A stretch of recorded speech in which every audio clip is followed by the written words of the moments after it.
Hello, in this video we're gonna check if Realme 9 has a fingerprint sensor.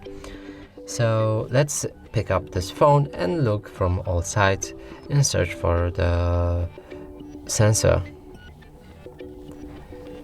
So here's the power key, but it doesn't have it, and here's volume up keys, and there's no external fingerprint sensor on this phone.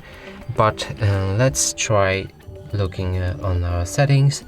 In password and security there's a fingerprint option, so that means it has to have one. Let's press on it.